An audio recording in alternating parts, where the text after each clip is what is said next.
some discussion about where is Kim Purusha Varsha. You ever heard of Kim Purusha Varsha? Kim Purusha Varsha is where currently Hanuman is.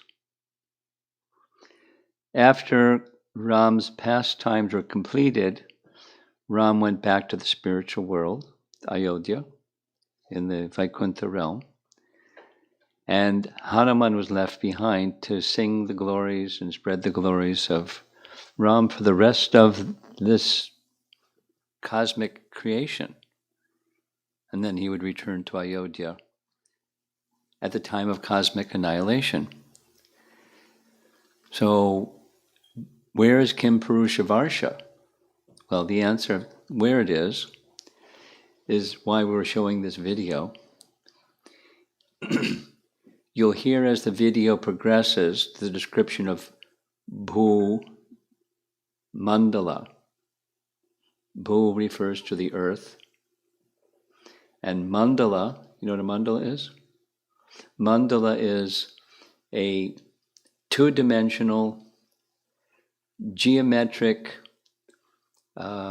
pattern that is balanced. There's something over here, the same something over here, and something over here, and something there. It's like a geometric pattern, very complicated geometric pattern, that it reflects one side, reflects the other side, and so forth. Mandala. Bhu Mandala is a term used in the Bhagavatam to indicate this planetary region where the earth is. There's upper, there's lower, and there's middle. And Bhumandala, or the earth, and its planetary region is in the middle of the universe.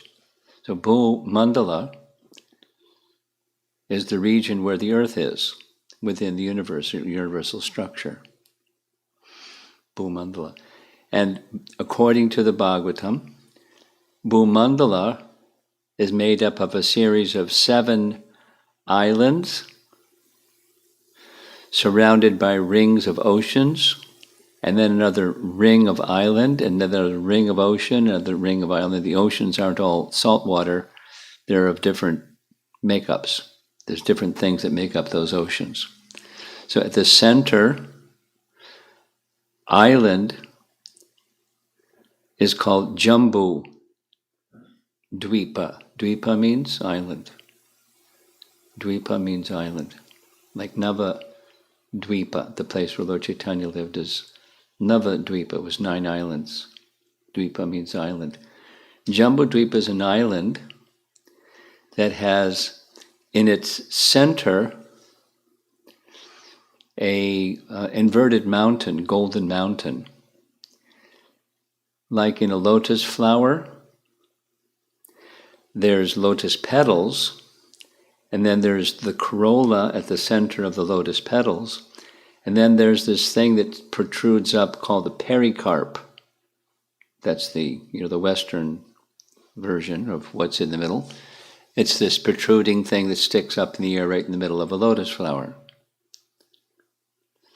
So the pericarp, so to speak, of Bhumandala is Mount Sumeru. You've heard of Sumeru before. Sumeru, or sometimes it's just Mount Meru, but Sumeru. And it's a golden island, you'll see in this video. It's a golden island that's very tall. And it's a very interesting island, besides how tall it is. It's wider at the top and narrow at the bottom like a cone. And it sticks down through the surface of Bhumandala some distance. That's middle of Jambudweep is Sumeru. You'll see the image. I'm explaining it now just verbally, then you'll see the visual. And then surrounding Mount Sumeru, there's 9 tracts of land.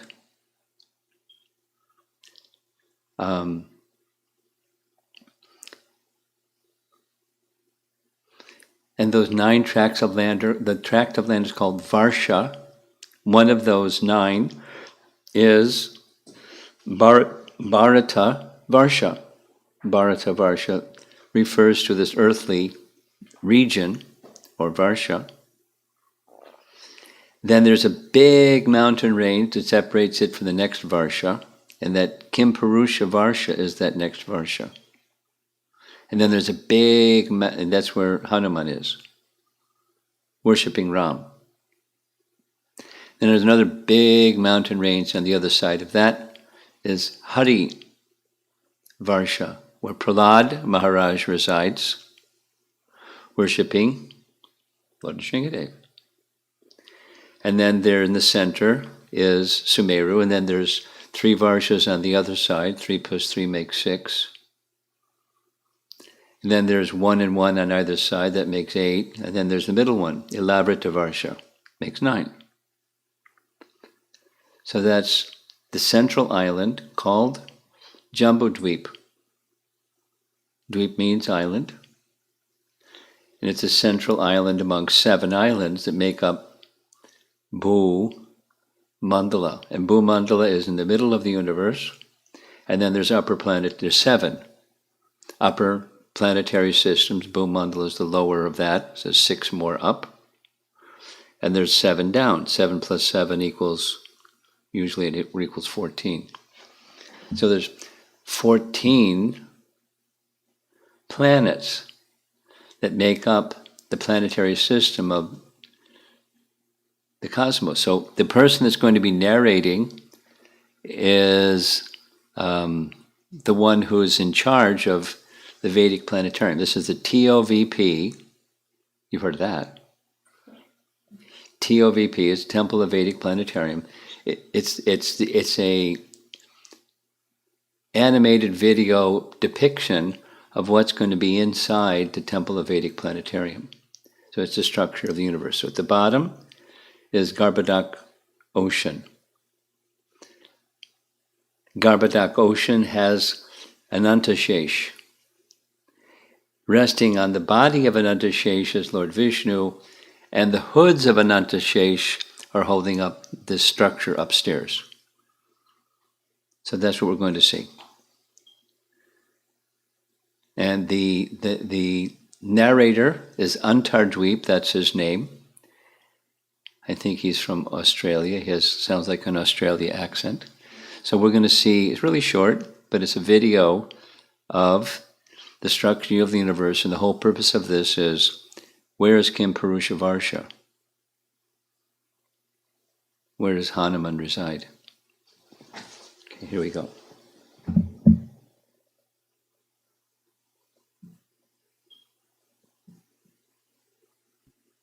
So at the bottom of the planetary display, we have Shesha holding up the earth. This is Shesh, the empowered incarnation. There we have Ananta speaking Bhagavatam to the 4 Kumaras, and above the 7 subterranean planets. Here we can see Jambudweep, the central island of Bhumandala, and Bharatvarsha is situated on the southern side of that. There's 8 other Varshas, with Elavrita Varsha in the center, various supporting mountains with large trees upon them described in Srimad Bhagavatam. In the very center of Elavrita Varsha is Mount Meru, Golden Mountain. Atop Mount Meru are the cities of important demigods, Lord Brahma in the center, 8 Dikpalas in the cardinal directions and sub-directions. Moving out, we can see the broader Bhumandala, 7 concentric islands and oceans surrounding them. The 7th of these islands is Pushkara. On that island is Manasotra Mountain, and on the mountain there's various cities of demigods such as Indra. Out further is Lokaloka Mountain. These large elephants stand atop Lokaloka Mountain to balance Bhumandala.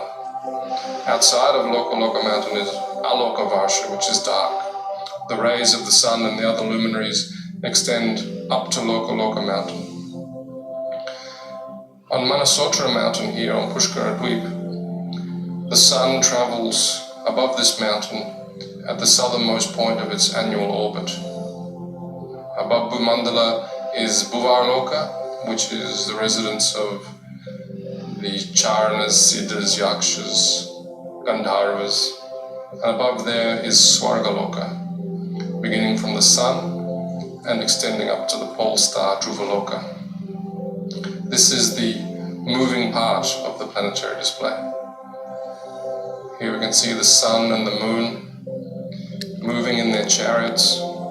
The chariots are being drawn by horses moving in the anti-clockwise direction, but they're traveling with the wheel of time moving in the clockwise direction faster, so it looks as if they're moving backwards. Above them are the zodiac of stars, more planets, and another realm of stars. So here we can see everything moving with the Kala chakra, circumambulating the axis that connects Mount Meru with Dhruvaloka.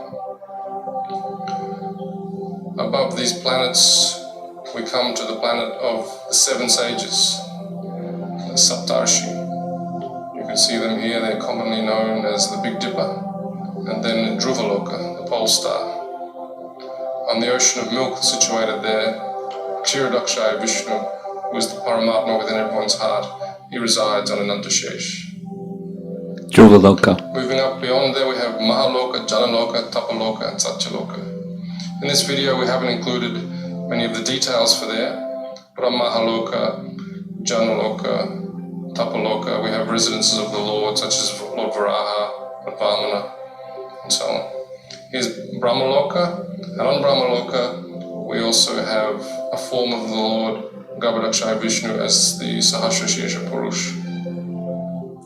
Beyond there is the seven coverings of the universe, earth, water, fire, etc. And outside of the universes is the abode of Lord Shiva, Shiva Loka. There he resides eternally. Beyond Shiva Loka, we come to Mahavishnu, Khara Dakashaya Vishnu, with innumerable universes that are emanating from the pores of his transcendental body. Here you can see him being served by Rama Devi. Then we come to the Brahmajyoti, the effulgence of the Lord's transcendental body. Penetrating through the Brahmajyoti, we come to the Vaikuntha planets. We're showing 24 planets of the Vaikuntha realm in this model. The Lord, with 4 arms, is holding the conch, disc, club, and lotus, and the various combinations of those 4 make 24. Then we come to Goloka Vrindavan. Here we can see Radha Madhava, but we'll also be showing the other primary rasas. Krishna with the cowherd boys, Krishna being served, Krishna with Mother Yashoda. So this is an overview of the planetary display to be shown in the main dome of the temple.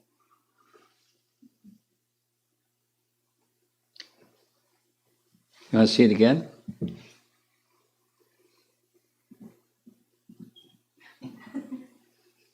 It's cool, huh? What he doesn't show at the very beginning is the Garbhodak ocean.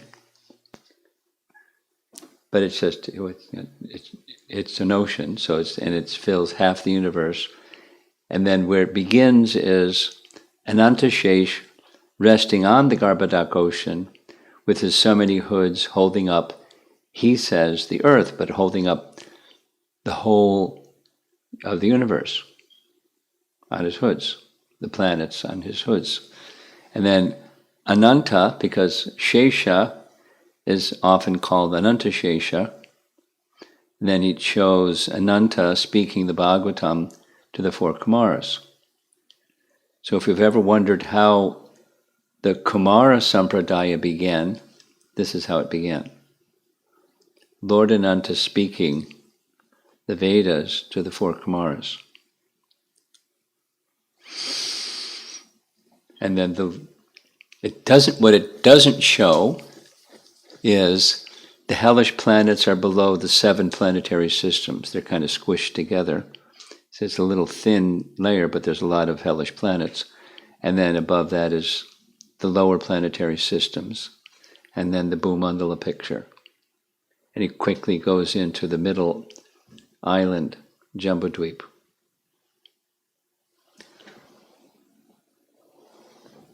Let's do it again tomorrow morning. You can watch. We won't do it again tonight because of time. It's already 7:30.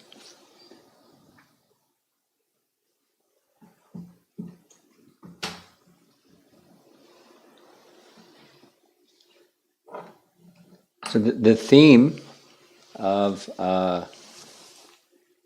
this week, leading up to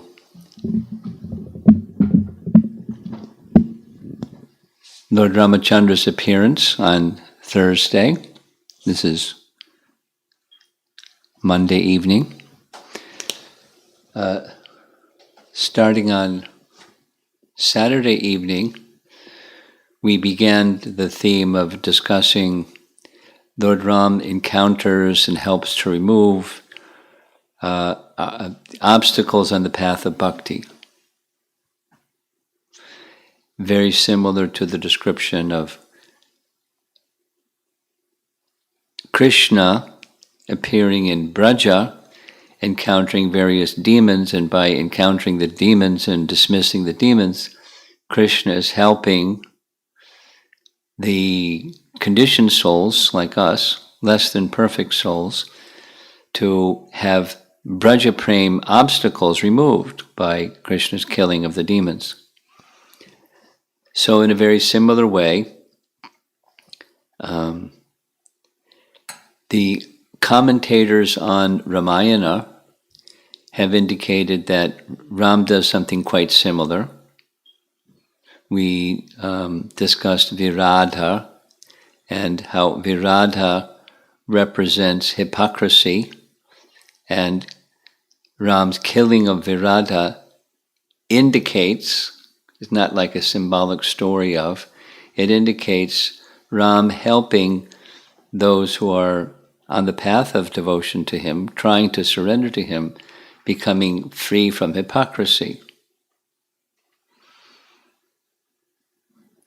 And then this evening, we'll be discussing Khara,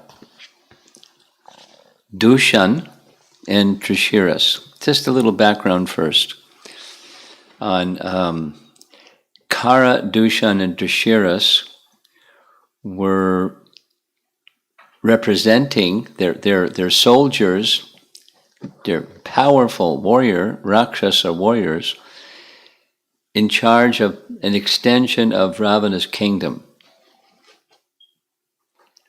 Ravana's kingdom's headquarters were in Lanka. And Ravana wanted to protect his kingdom by having some outlying area that commonly would have to be traversed in order to get to his kingdom.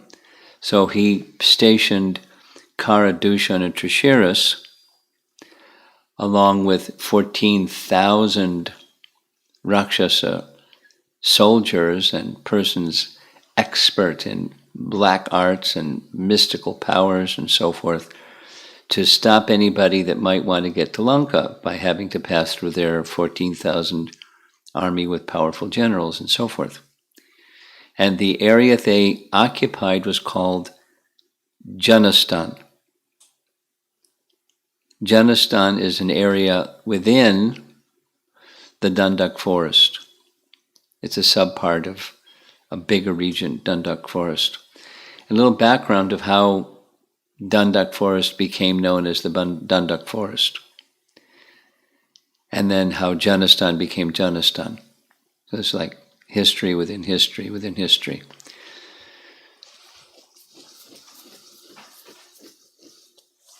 From Bhagavad Gita, we know that the current cycle of the 4 yugas that we're in now has 14 manus. Each day of Brahma has 14 manus, and we're in manu number 7. And his manu number 7 is Vaivasvata Manu. So Krishna says in chapter 4 Bhagavad Gita that he taught this knowledge, Bhagavad Gita knowledge, to the sun god, whose name is Vivaswan. Vivaswan taught it to his son, Manu. And his son's name, Manu, was Vaivasvata Manu. And Manu taught the lessons of Bhagavad Gita to his son, named Ikshvaku. So Ikshvaku was the son of Manu. Manu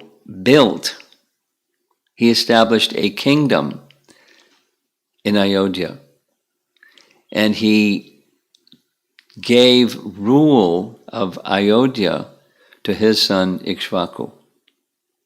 And part of the duty, the explanation of the duties of ruling, was giving protection. Pritranaya sadhunam vinarchaya chaduskritam. So vinarchaya chaduskritam, the persons that deviate from principles of good conduct or dharma, they need to be held in check, because otherwise they will disturb the dharmic people. It's part of the duty of a king. So Manu was instructing the duties of a king to his son Ikshvaku, and the portion that he was explaining, a king has to give protection to innocent people, and persons that are violators of dharma, there has to be appropriate control. And the control instrument is a rod, or danda, the rod of chastisement it's called. So he was explaining, you use it properly, don't use it improperly, but when it's needed, then it's part of the duty of the king, and it protects the innocent, and it keeps proper order within the kingdom. So use it properly. Don't use it, because you're powerful, don't just go around whacking people.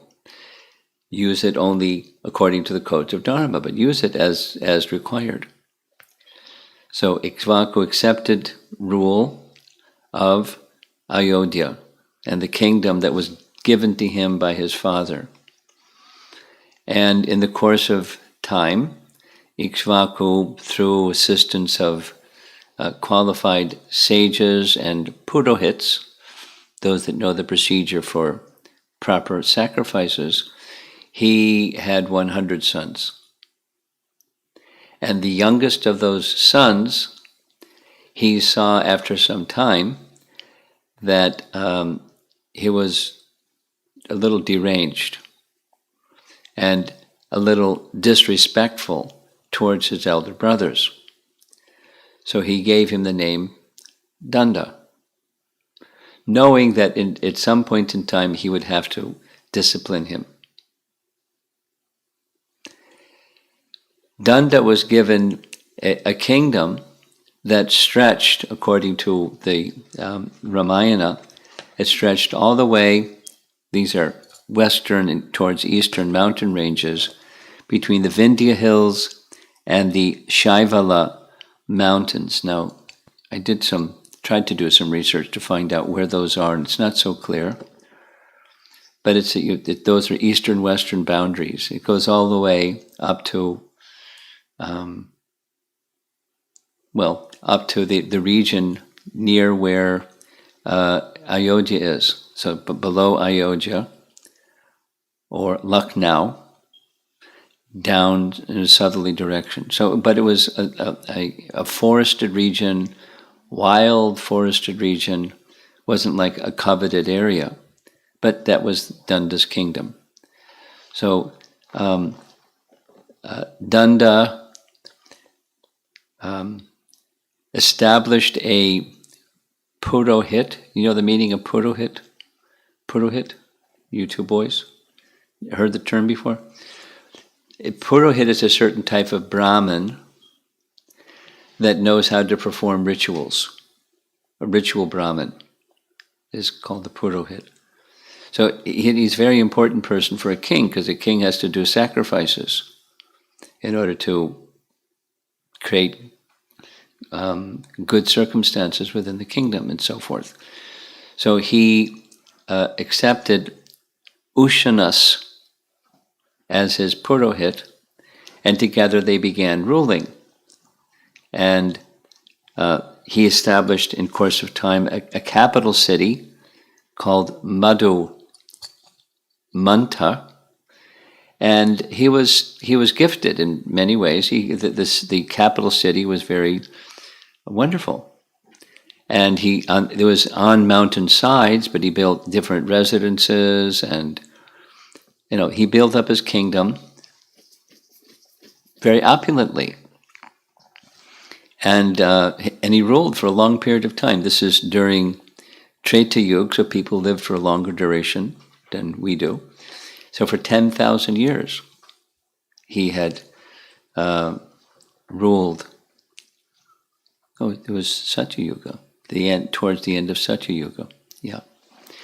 So some misfortune came. Sure enough, he was in a forested region, and he saw a lovely young woman, and he became attracted to this lovely young woman and started speaking in a way that was inappropriate. And she was the daughter of a Brahmana in the line of Bhrigu Muni. And so those who are in the line of Bhrigu Muni are called Bhargavas, just like Parshuram, one of his names is Bhargava. But that just indicates he's in the line of Bhrigu. So there was a very powerful, very learned, very wise, very capable, very austere Brahmana known conventionally as Bhargava during the time of Ikshvaku's son's reign. And her name, the daughter's name, was Araja. And he spoke inappropriately to Araja, and she spoke back appropriately. And he wanted to know who she was and so forth. She said, I'm the daughter of Bhargava, a great, powerful Brahmana, Rishi. And if you have any interest in me, you don't speak to me, you speak to my father. That's what's proper. So you just go speak to him, please. And he didn't stop. He grabbed her and molested her, and then went back to his capital kingdom. Now, at that time, the girl's father was in the forest gathering articles for sacrifice, and when he came back, he saw his daughter, and she looked terrible, and he asked her what happened, and she said, what happened? And Bhargava became enraged and said, that man, Danda, will be killed, and his whole capital city, Madhumanta, will be completely covered by dust. In fact, this entire forest will be invisible because of a massive dust storm. And even this hermitage where we reside, he informed all of the sages who were residing in his ashram, you have 1 week to depart and make your residence elsewhere outside of this whole forested region, because it's all just going to be covered by dust. And he told his daughter, there's a particular lake that won't be affected. You go there, do your austerities and meditation there, and you and whatever wildlife is there will remain safe. And he got up and he left also. So sure enough, in 7 days, huge dust storm, everything in all directions was destroyed. So this kingdom of Danda then became known as Dandakaranya. Aranya means forest. Dandakaranya, forest. Dandakaranya. So it became wild, and after the dust storm settled, then it grew up natural like a jungle. And the place where the hermitage was, Bhargava's hermitage was, after some many, many years, became Janastan.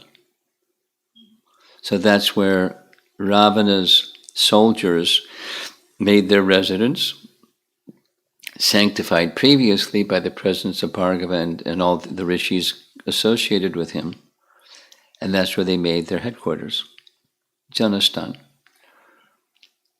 So when Ram leaves Chitrakoot and enters into the Dandak forest, he doesn't directly go to Janastan, he's in some other parts of the Dandak forest. And by the time he reaches Panchavati, he's not far from the Janastan area, or where the 14,000 soldiers are.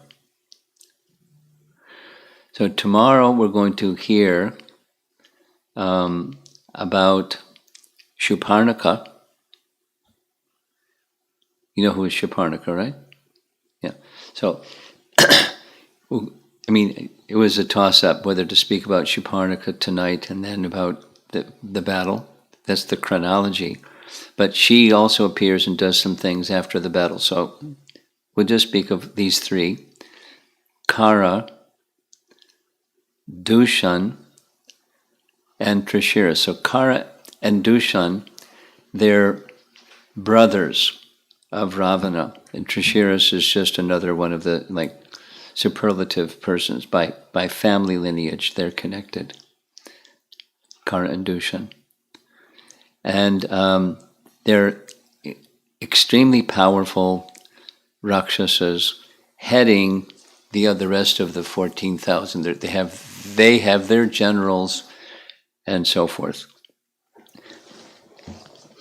So the purpose, one of the purposes of Ram's taking birth on earth, was the appeal by Lord Brahma and the demigods to Lord Vishnu to dismiss Ravana and the demoniac rulers that were tormenting and terrorizing the universe.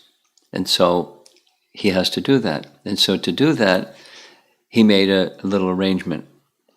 After giving his association to so many sages in the Dandak forest, 12 and a half years of that, of course, some demons, Virada is one of them, but it's been pretty peaceful living in the forest with Lakshman and Sita. So shortly after meeting Agastya, and Agastya recommending that they stay at Panchavati for the balance of their time in the forest, and the hermitage, the residence being built by Lakshmana at Panchavati,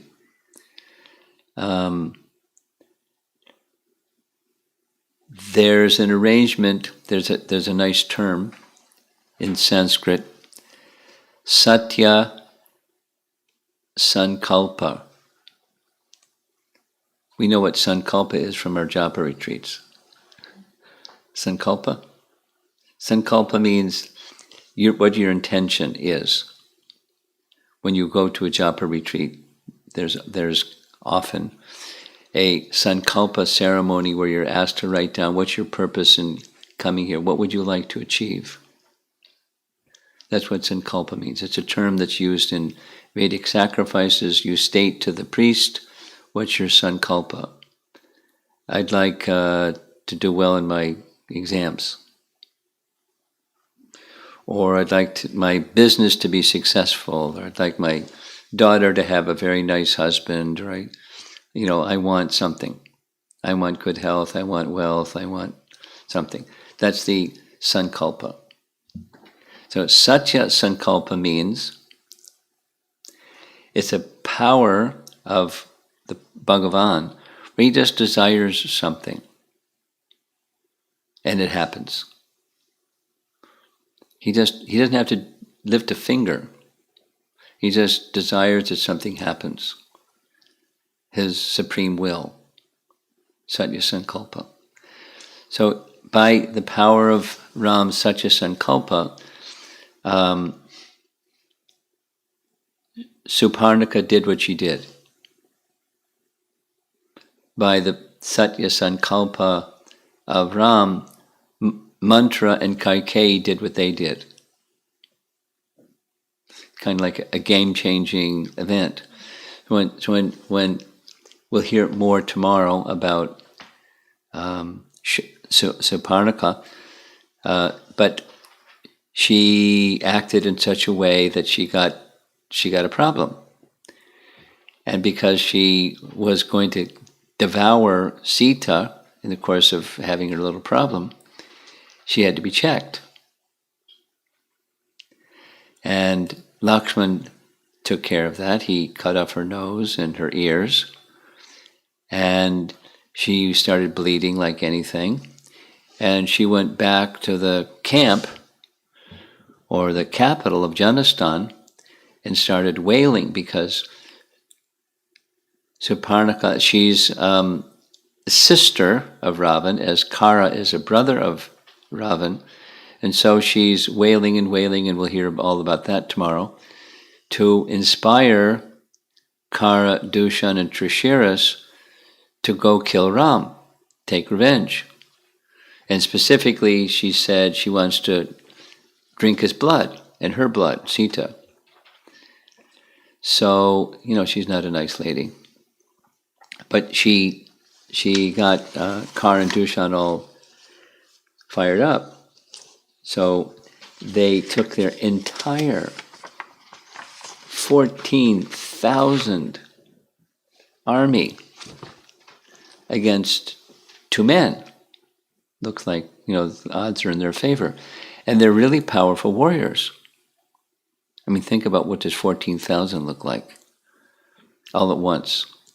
And they had weapons. They knew mantras, they were chanting mantras, they were in this, really eager to fight spirit, never leave the battlefield spirit, give up their life for the cause of their great general and hero, Khara. So screeching and screaming and lots of noise and lots of dust raised by their movements going to the place Suparnaka led them to. So they would find very quickly the enemy, Ram and Lakshman. And hearing this tumultuous sound and understanding what was happening, Ram told Lakshman, take Sita, she should not be in harm's way, take her to a cave, stand at the head of the cave and protect her. And that left Ram standing alone on the place of battle against 14,000 Rakshasas. And Rakshasas, they're just like warriors. They're powerful. They have mystic powers. They can do all kinds of things, all kinds of weapons. And they came charging when Suparnaka indicated where they were situated. They came charging with rage. Khara led the charge, and he, with his 14,000, he alone sent 1,000 arrows all at once, headed towards Ram, who was standing alone on the battlefield. And Ram took his bow, didn't have like machine gun, he had a bow. And he had, by mystic power, he could fire thousands of arrows at once from that bow. And then again, and then again, and then again. Doesn't give a description of the technology, but he had that potency to fire so many arrows simultaneously. And waves of soldiers were hit by those arrows. Not only the soldiers, but their all kinds of details. Their chariot flags, their horses, their charioteers, and were all cut down by Ram's arrows.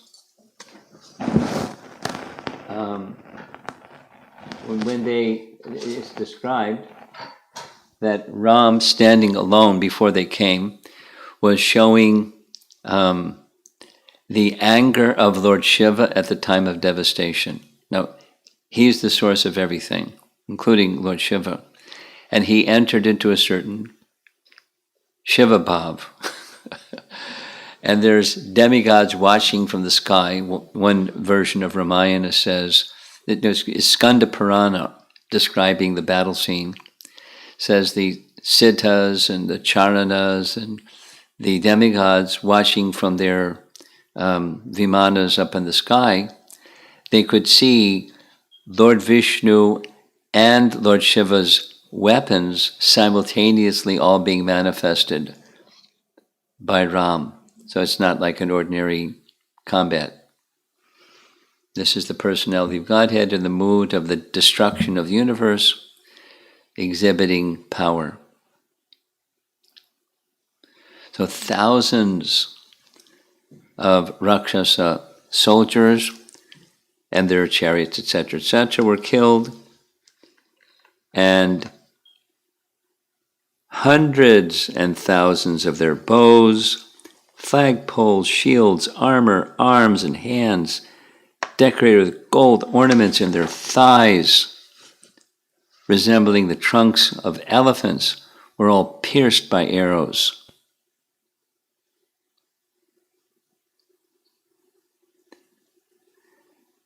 And many soldiers lay on the ground, dead.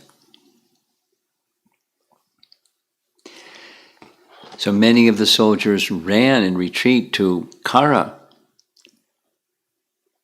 And Khara, so like his role is to keep them going. So he consoled them. And then he personally grabbed his bow, and Dushan requested, let me get him. So Dushan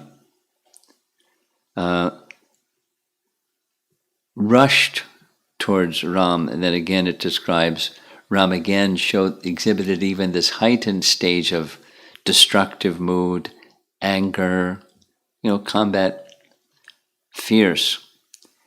And so Dushan, by the way, the meaning of his name, blasphemy.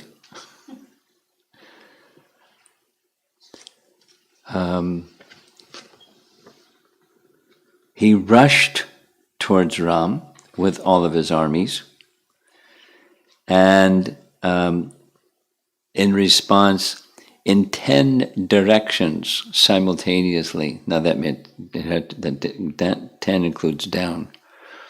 But in any case, Ram fired so many arrows, the sky was like night, although it was day. So many, many, many arrows. And many of Dushan's soldiers were killed.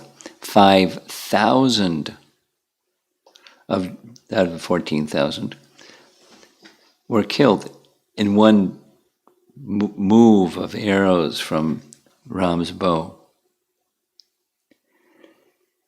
And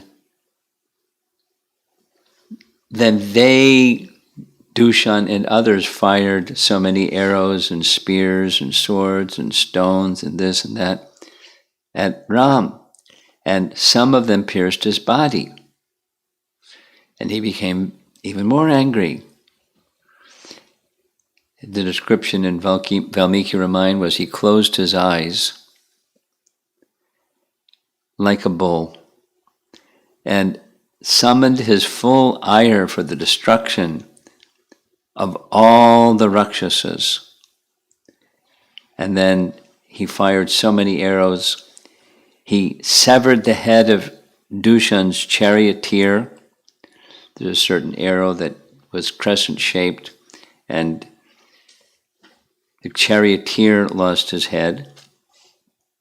He shot Dushan with 3 arrows that pierced his chest.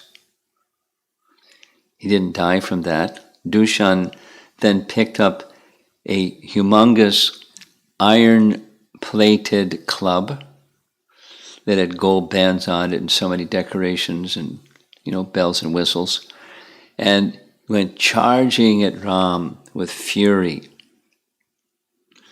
And then Ram, with his bow, using 2 arrows, he cut off his 2 arms. So the club fell to the ground, and so did his arms. Now here's commentary.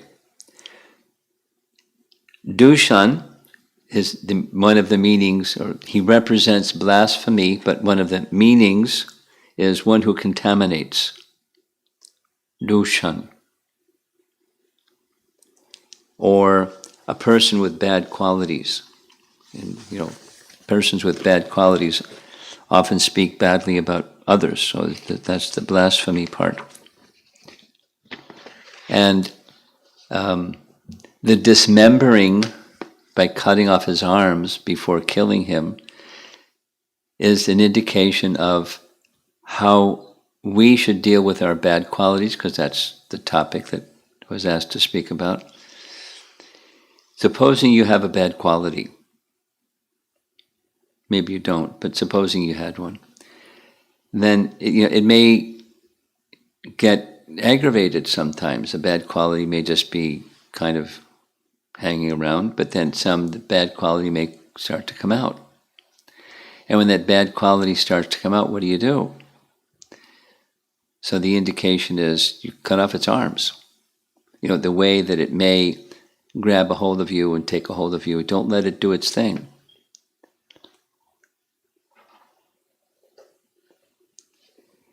So after Dushan's arms were cut and his chest was pierced with 3 arrows, he died on the battlefield. Seeing this, Dushan had 3 primary generals under his care, and they came charging with axes and spears and tridents, charging at Ram. And then one by one, Ram severed the head of one. He struck another one down, and the third he filled his big eyes with arrows.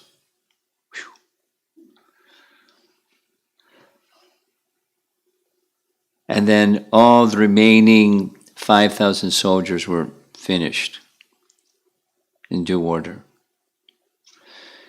So there's a big chunk of the 14,000 down and gone.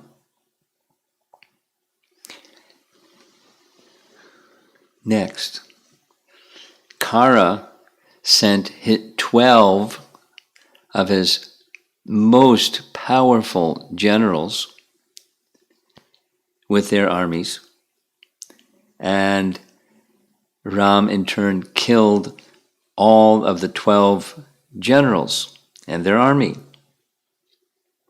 The entire remainder of the Rakshasa army was destroyed swiftly, which left just 2, Khara and Trishira. And Khara was enraged. He didn't get the message, hey, this isn't an ordinary person. He didn't get that message. He I'm going to kill him. So Trishira stepped in front and said, let me do the honors. I'd like to give me the word and I'll kill him. So just at this section of the Janastan battle, there's a prayer, like a little message given by one of the commentators named Govindaraj, and that's the essence of his little prayer to Lord Ram, right in this chapter of Ramayana, goes like this. Let me take shelter of Lord Sri Ram, who beheaded the 3 heads of Trishira, which represent Adhyadvika, Adidaivika, and Adibhautika kleshas, the 3 miseries of material existence, Trishiras. One gets ahankara, false ego, because of Ajnana, or ignorance. Ravana represents an ahankara-filled heart. Ravana's army outpost in Janastan was led by 3 army chiefs, Khara, Dushara, and Trishira. They led 14,000 Rakshasas and stayed in Dandakaranya. Among them, Dushara represents one who blasphemes. Blasphemy spoils the mind and intelligence. Dushan is the first to be killed. Now there's other commentators that say something close but a little different, and we'll share that in just a little bit. Next, the difficulties caused by false ego, adhyatmika, adhibhautika, and adhidaivika difficulties, have to be eradicated. These are called tapa traya. Those of you that know Srimad Bhagavatam, the introductory verse, tapa trayon mulanam, that hearing the message of Srimad Bhagavatam does that. In this case, it's Ram killing Trishira, same effect. The embodiment of these 3 tapas is Trishira. The Supreme Lord is the only shelter and capable person to remove these 3, or tapatraya. Ram kills Trishira. Finally, false ego, represented by Khara himself, has to be killed. Now, Khara, in addition to indicating false ego, literally, Khara means ass. There's some ass-like people, and they're pretty stubborn. Donkeys are known to be stubborn and not very intelligent, but false ego has a nature of never learning from dictates of higher intelligence. False ego gives the highest resistance on the path back to Godhead, and likewise, Khara gives the highest resistance to Ram amongst the 3 demons. So when Khara starts rushing, Trishira steps in front and let me do the honors. Either I shall be his death in combat, or he will be mine. Restrain your enthusiasm for battle just for a while and watch me. Either you will return to Janastan delighting in the death of Ram, or you will be entering into combat with Ram after my death. So Khara yielded, although he was pretty fired up, wanting to rush into battle. And then the battle begins between Trishira and Ram. First thing that Trishira did in the combat was he fired 3 arrows that hit Ram in the forehead. Now Ram wasn't feeling pain, but he was angry. Oh, this Rakshasa who is courageous in warfare has such strength. And he has shot me in the forehead with arrows that felt like flowers. Now you shall accept the arrows flying from the string of my bow. And Ram then shot 14 arrows that hit Trishira's chest.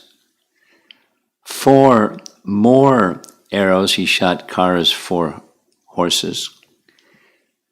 With 8 arrows he shot down the driver seated in the chariot. With 1 arrow he cut off the chariot's flag.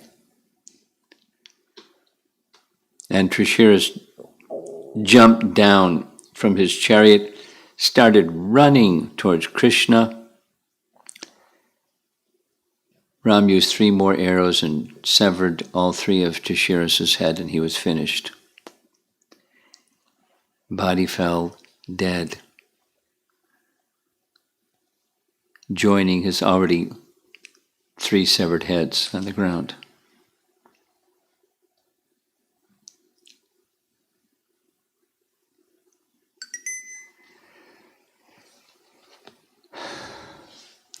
But Khara didn't get the message. So here's there's a lot of material here, and I think I'll just go through it slowly. There's commentary that then, if at this point, so now Dushan and Trishira are dead. So then the commentators are going over the subject matter again, this destroying of obstacles within us on the path of achieving shelter of Ram, or shelter of Bhagavan, the personality of Godhead. So here's some additional commentary.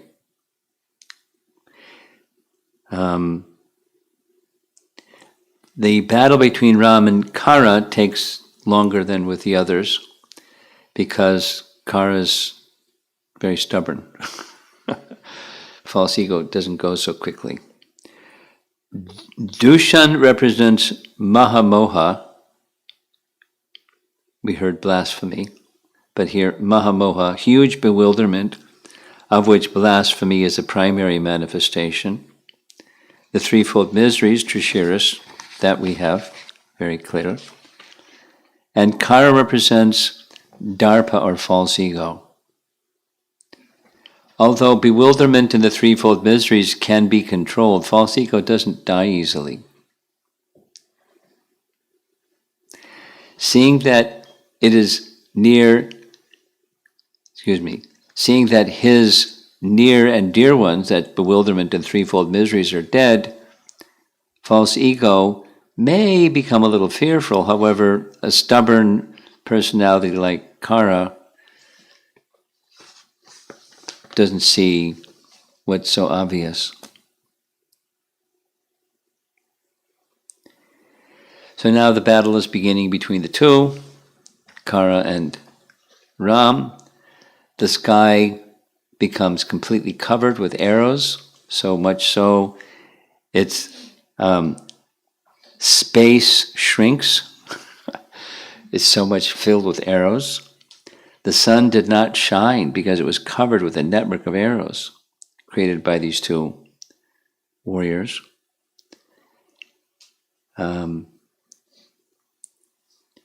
Khara fired an arrow that broke Ram's bow in half, right near where he held it with his hand. The angry Khara took 7 more arrows and fired them at Ram's vital organs.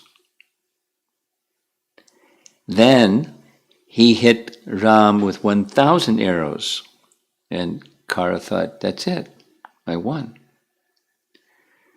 Ram's armor, which was resplendent like the sun, fell to the ground. When all of Ram's limbs were hit by arrows, Ram was infuriated and shone on the battleground like a smokeless flame, lifting that huge bow of Vishnu given to him by the great sage Agastya. Remember that? Well, there was the bow of Shiva, which he broke in the court of King Janak. Then later he received the bow of Vishnu, that's a long story, from Agastya. It's a long story. So now he has the bow of Vishnu. He's Vishnu with the bow of Vishnu. And Ram shot down the flag of Khara. Here's the history. Vishnu had given his bow to Richika Muni, who in turn gave it to Jamadagni, who gave it to Lord Parashuram. Ram received the bow from Lord Parashuram after his marriage. Then Ram handed the bow over to Varuna. Varuna gave it to Indra. Indra gave it to Agastya. Agastya gave it back to Ram.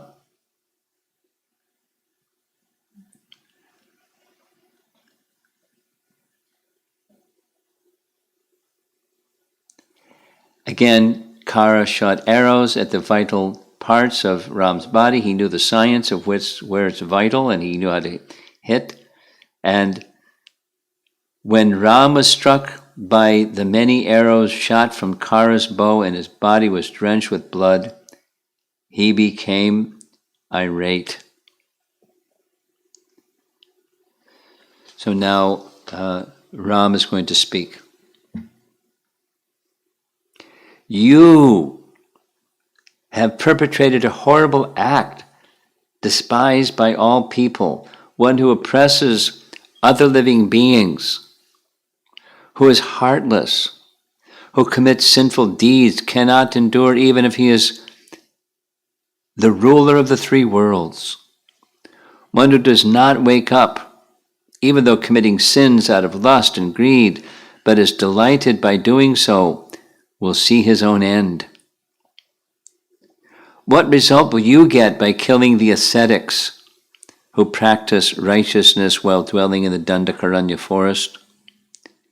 Even on achieving a position as ruler, one who is cruel, who commits sinful deeds, and who is despised by the people, cannot last very long, like a tree with rotten roots. I have been sent by King Dasarath to take the lives of those who commit terrible sins and who wish to harm people. Now, my arrows that are decorated in gold will be released on you like snakes rebounding from a snake pit, and they will tear you asunder, and ripping you, they will bounce back into my quivers.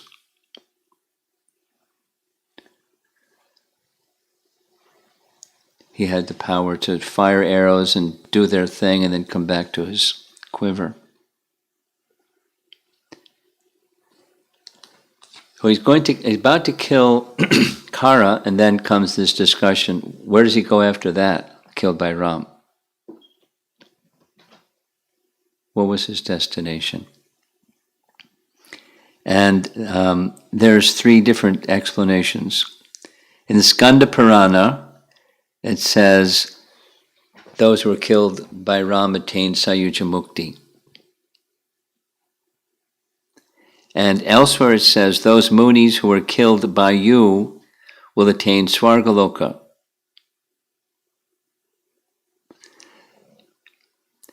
You will also attain Swargaloka because of being killed by me.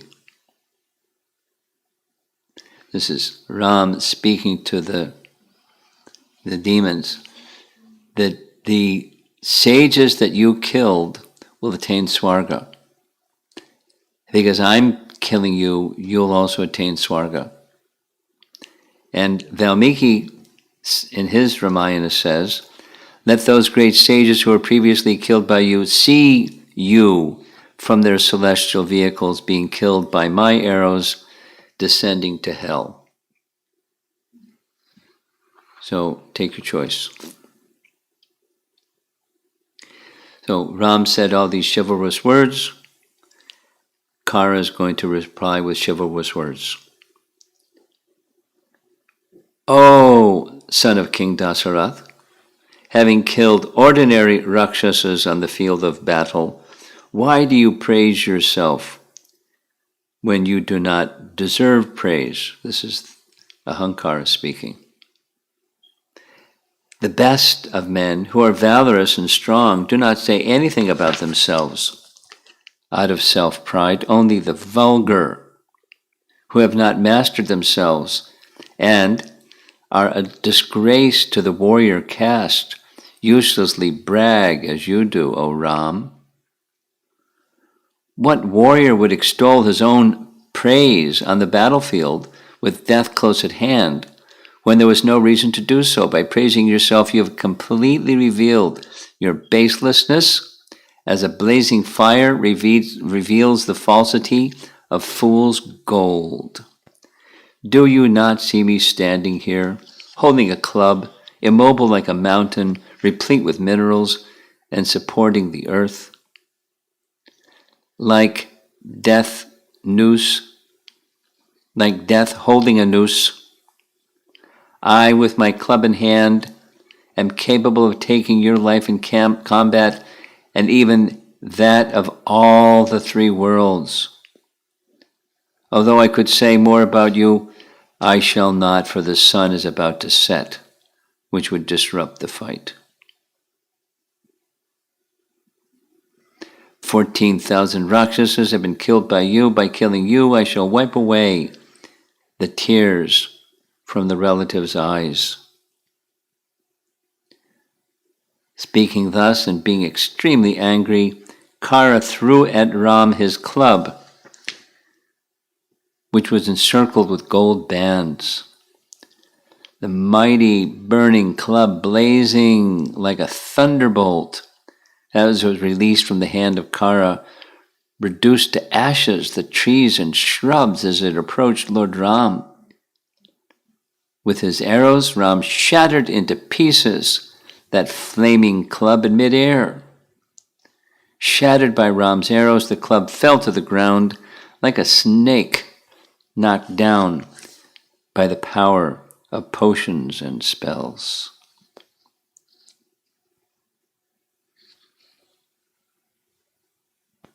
Valmiki writes, after smashing Khara's club with his arrows, Ram, who is fond of righteousness, smiled and spoke the following words. Is this the extent of your strength? Although devoid of strength in comparison to me, you brag pointlessly. Your vain bragging defeated your club's purpose, which is now shattered by my arrows and fallen to the ground. Even the declaration proclaimed by you that you would wipe away the tears from the eyes of the relatives of the fallen Rakshasas is proven false. I shall take away the life of you, a low, wretched, and cheating Rakshasa, as Garuda snatched away the nectar of immortality from the gods. The earth will drink your blood, mixed with foam and bubbles, after I cut your throat and pierce your body with my arrows. Chivalrous talk. With all the limbs of your body covered with dust and your arms severed, you will lie sleeping on the ground. When I deliver you to your final sleep, this Dandak forest will become a shelter for those sages who are the shelter of others. When your residence in Janastan has been destroyed by my arrows, sages will wander throughout this area without fear. Today, all those who previously instilled fear in others will flee out of fear. O cruel and petty-minded Rakshasa, you have been a constant thorn in the side of the Brahmanas. Because of you, the sages have been offering oblations of clarified butter into sacred fires with much anxiety. Khara was moved by those words to further action. He looked for some more weapons. He saw a nearby sala tree not far away. He uprooted the tree. He twirled it around in his hands, roared loudly, and hurled the tree at Ram, shouting, "You are dead!" Ram splintered and knocked down the tree with a shower of arrows.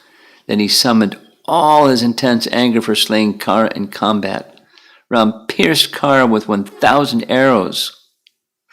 Agitated by the wounds from Ram's arrows and maddened by the smell of his own blood, Khara dashed wildly towards Ram.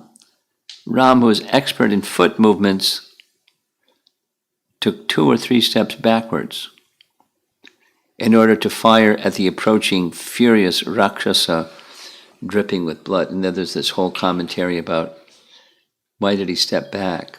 Because that may look cowardly. So there's 5 different explanations of why he stepped back. To get a good angle at Khara was one of the main reasons. Ram grabbed an arrow which burned like fire and resembled Lord Brahma's rod of chastisement, placed it on his bow, given by the Lord of the demigods Indra, and drew it back on a bowstring, being fired towards Khara. That arrow struck him in the chest, making a sound like a thunderclap. Being burned by Ram's arrow, Khara fell to the ground, stricken down dead. Ahankara is finished.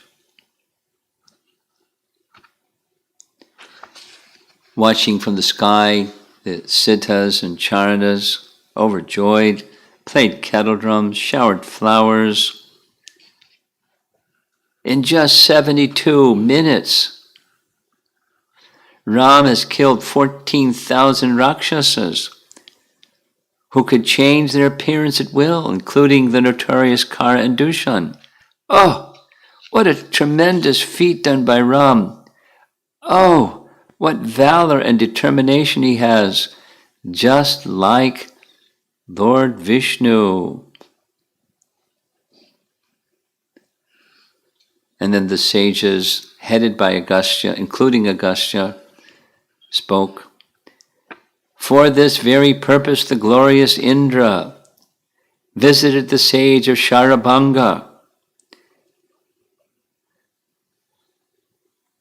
You familiar with that? Indra was visiting the sage Sharabanga. You're looking at you two boys. No. When Ram entered the Dandak forest, we heard. Did you hear the class on Saturday evening about Virada? Yeah. So after killing Virada said, "Go visit the hermitage of the sage Sharabanga. He'll help you find out a good place to go." So when he went to the hermitage of Sharabanga, there's 3: Sita, Lakshman, and Ram. And as they were approaching, they saw this very puzzling thing, this chariot, brilliant, effulgent, celestial chariot, hovering above the ground, and a celestial person standing there next to the chariot having a conversation with a sage. Ram said, "This may be a Rakshasa trick. You stay here with Sita, I'm going to go forward and find out what this is." So as he went forward, the personality that was by the chariot saw Ram coming, and he quickly disappeared. The chariot went away, and Ram wanted to know, when he met Sharabanga, who was that? He said, "Oh, that was Indra. And he was giving me an invitation to come to heaven. But I said, no thanks, I want to wait for Ram. And then you came. Because rather than go to heaven, I'd rather go to be with you. And have your association, even a moment's association with you, is better than going to heaven." So now here Agastya is making reference to that. The glorious Lord Indra visited the hermitage of the sage Sharabanga. You were brought to this region by the great sages to annihilate their enemies, the Rakshasas of sinful deeds. This deed has now been accomplished by you, O King, O son of King Dasarath. The great sages can now strictly practice their religious duties in the Dandak forest. So the battle's over, the eulogies are done. Lakshman is watching the whole situation. He now sees Ram is victorious, so with Sita behind him, he descends from the mountain cave. After the victorious Ram had been duly honored by the great sages and offered proper respects by Lakshmana, Ram went back to the Panchavati cottage. Seeing her husband, Sita, who had slain the enemies and brought happiness to the great sages, Sita felt great joy and embraced him. Seeing that Ram was unharmed, she saw the strewn bodies of 14,000 soldiers. She spoke. Her face beaming with ecstasy, Sita again embraced Ram, who was being praised by great sages, pleased by his having slain hordes of Rakshasas. In that phrase by Valmiki is the word Rishta. Rishta means she was experiencing transcendental great joy.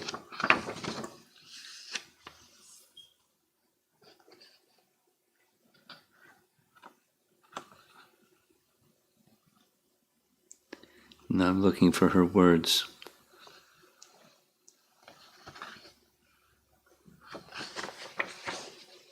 There's some very interesting commentary, but I want to find her words.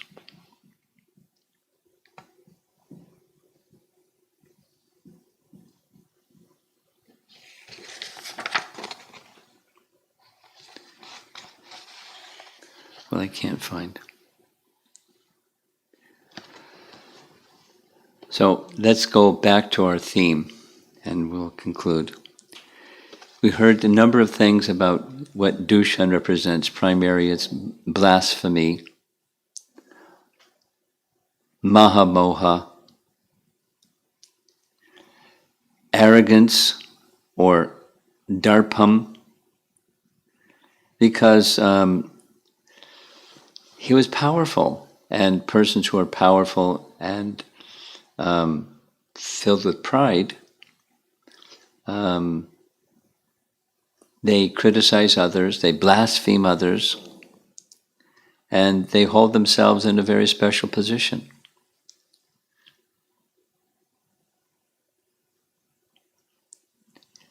Trishiras, in addition to speaking of Trishiras representing the threefold miseries, it's also spoken or written, represents self-conceit, or mada, thinking too much about oneself. And that strengthens the threefold miseries. The threefold miseries crush such a person. And there's not too much to say about Khara, it's just straight old false ego. And that false ego is the most difficult to remove. False ego gives strength to all other bad qualities. And by eliminating these three demons, Ram was not making it possible for the sages to reside peacefully in the forest. And it's instructive because the Sri Vaishnava Acharyas are saying the whole of Ramayana is lessons in Sharanagati. Ram will help us overcome these, they're not just frailties, they're obstacles, very strong obstacles on the path of taking shelter of the personality of Godhead. And again, as we mentioned, even without understanding all of this commentary, there's potencies in narration of Ram that say, virtuous people, they that love hearing and hearing again and hearing again and hearing again, Ramayana. Like we might hear again and again Krishna's pastimes. I know a group of very elderly devotees, they're God brothers, And so they're in they're senior citizens, whatever their age is, in their 60s and early 70s. And on a daily basis, for half an hour, they read Krishna book together. Not like they want to learn what pastime is, and they enjoy, but there's potencies within the narration that removes obstacles in the path of attaining Braja Bhakti. So their consciousness is not just like, that's a nice idea, but they want to receive that on a conscious level. So there's some details being presented here of the pastime, and some details that are brought out through commentary. But just the pastime itself is very wonderful. Let's see if there's some discussion. Anyone in the room or any of our people online have some points you'd like to bring up?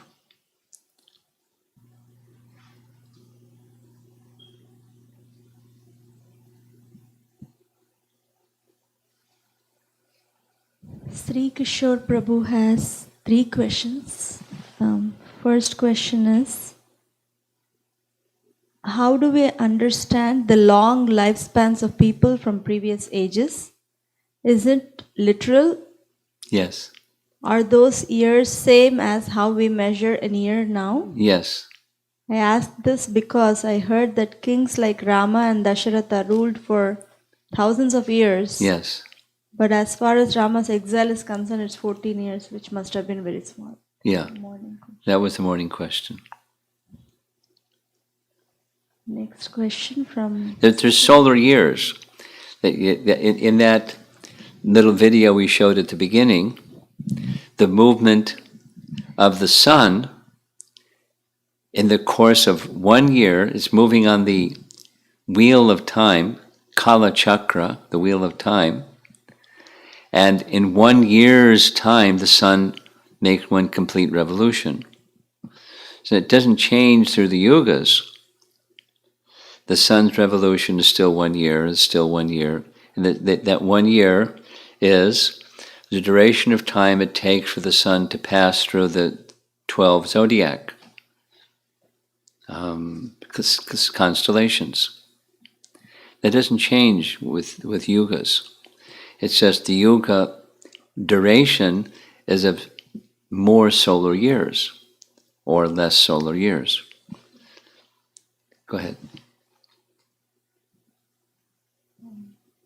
Next question is a small clarification. Did Rama has armor when he was in exile? When he was where? When he was exiled, how did he have armor? He carried armor, or Lakshman had, I don't know. Lakshman was there to assist him, and there were many things that he had. He had shovels, and he had axes, and he had armor, and didn't have a wagon. He just carried it all somehow. I don't know.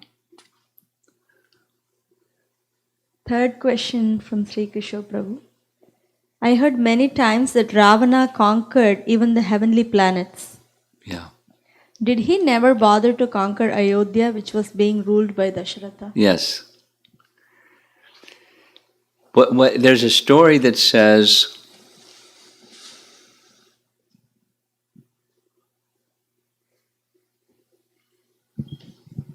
no, I'm getting that mixed up with someone else.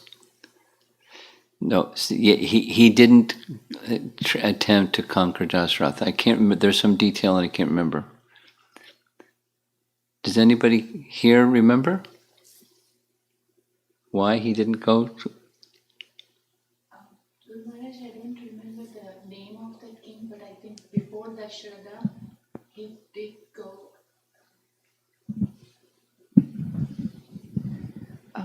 So I don't remember the name of that king, Guru Maharaj, but I remember The king before Dasarath? Yeah, I remember from you, hearing from you, Ravana did go there and he fought with him, and he actually cursed Ravana that our descendants in our line is going to kill you. Yeah, there's some detail. I think you're right, but I can't remember the detail.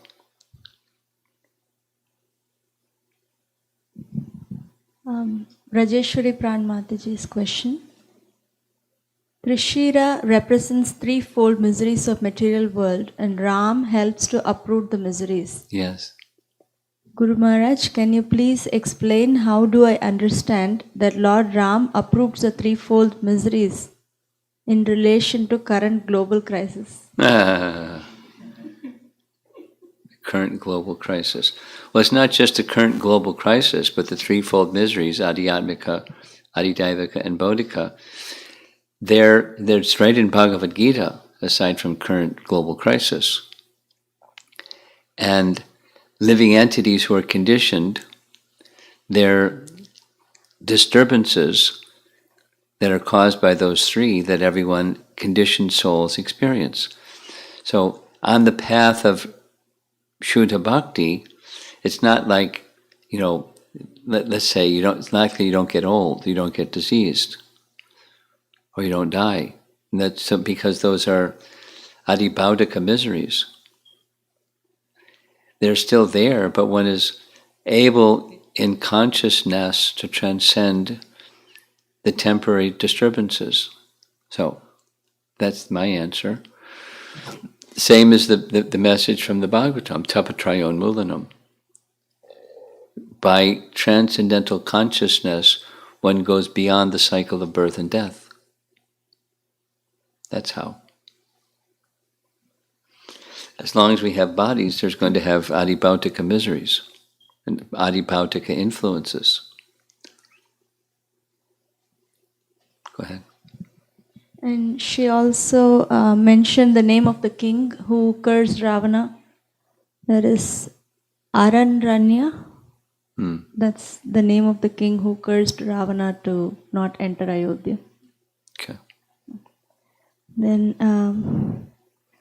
next question is from Sanchari Mataji. Hare Krishna Guru Maharaj, thank you for today's class. On the topic of stubbornness, sometimes you can hear the same thing said by two devotees who you have a relationship with, but you're affected more deeply by the instruction or statement from one than the other. On one hand, we are taught to be discerning in who we hear from in our spiritual journey, but often what I see is that this discerning ability transforms into a judging mentality, often unintentionally, because we feel we know their spiritual journey and can therefore have an opinion on what they're saying. I don't believe that discerning is a negative thing, but how do we come to the stage of discerning with a judgment-free heart and open mind so we can focus on the instruction regardless of who said it? You have to be a Paramahamsa to come to that stage. And how do you become a Paramahamsa is her question. You by progress in bhakti, you become elevated in consciousness up to that stage. The Paramahamsa is able to take gold from a filthy place. So a starting point is two starting points: humility and seeing the spirit soul. Someone wrote to me recently.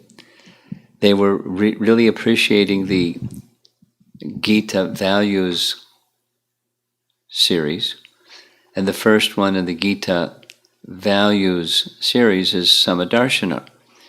And they were sharing how they struggle with that, in this way, that way, the other way.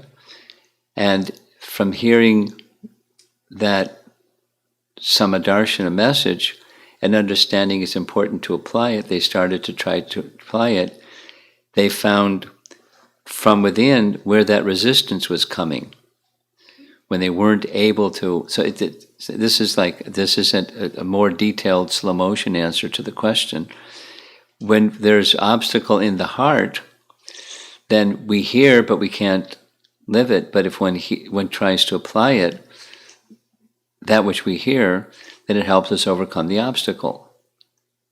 So being discriminating is that's intelligence function. We're not advised to switch our intelligence to the off position to become a spiritual person. We're discriminating using intelligence, and we apply with intelligence that which we've understood, and the heart becomes progressively unobstructed. And then we can hear the same instruction or other good instruction from wherever it's coming. So become a Paramahamsa by gradual progress.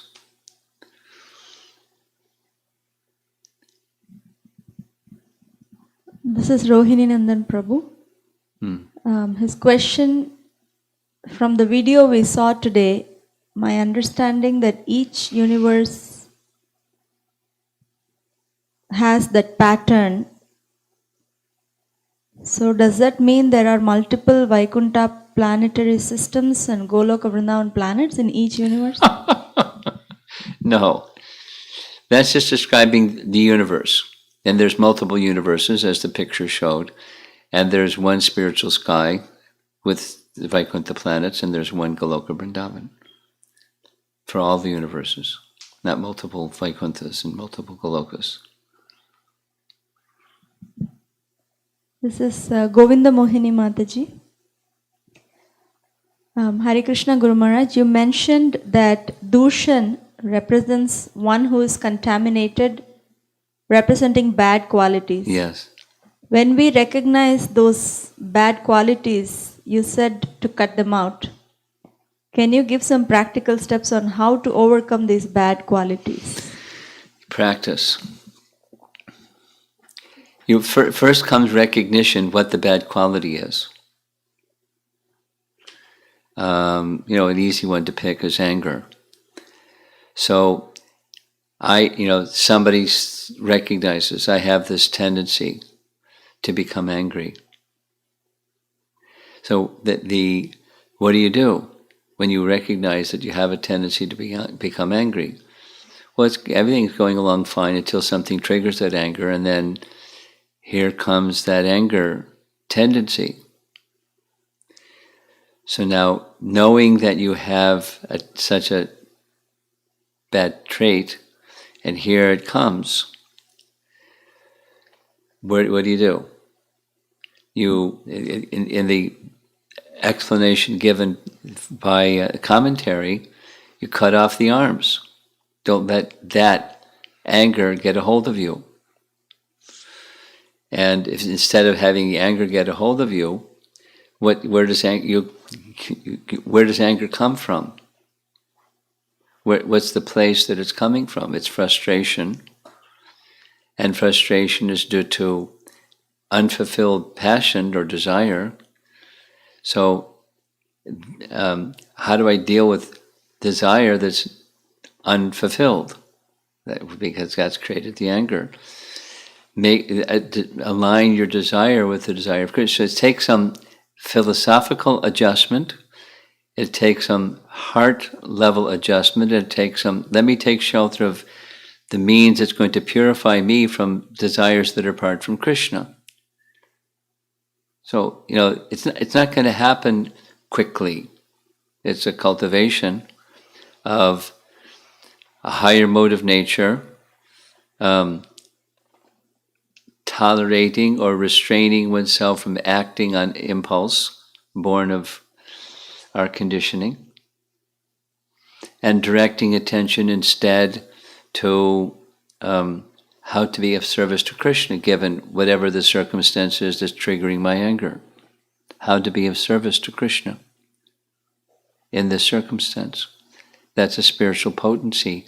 Take shelter of spiritual potency. That'll give you the strength to not fall prey to the conditioned anger tendency. It doesn't happen instantly. It happens by cultivation, purification, and alignment of pleasing Krishna with our thoughts and actions.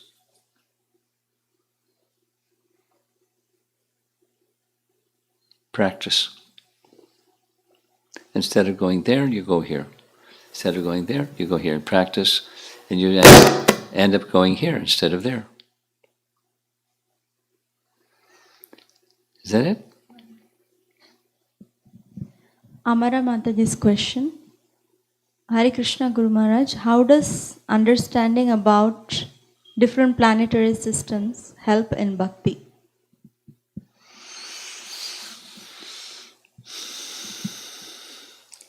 Well,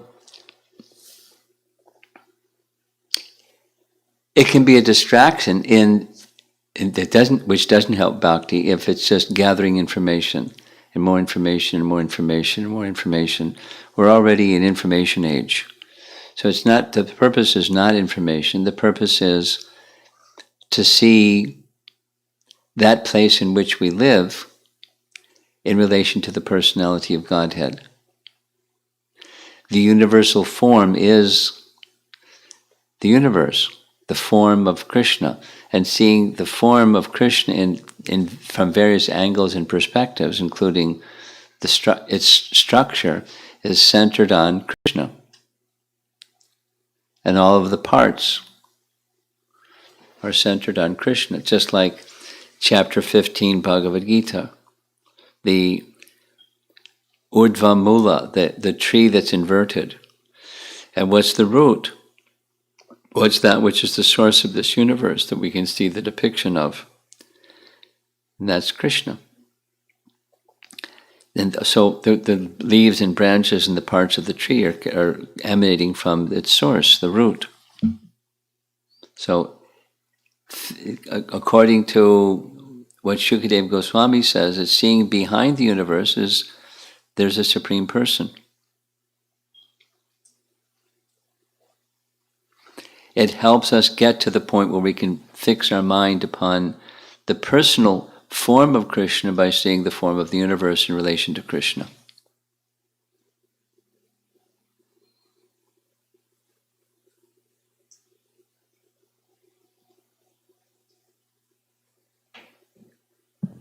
That's it. Anything here? No?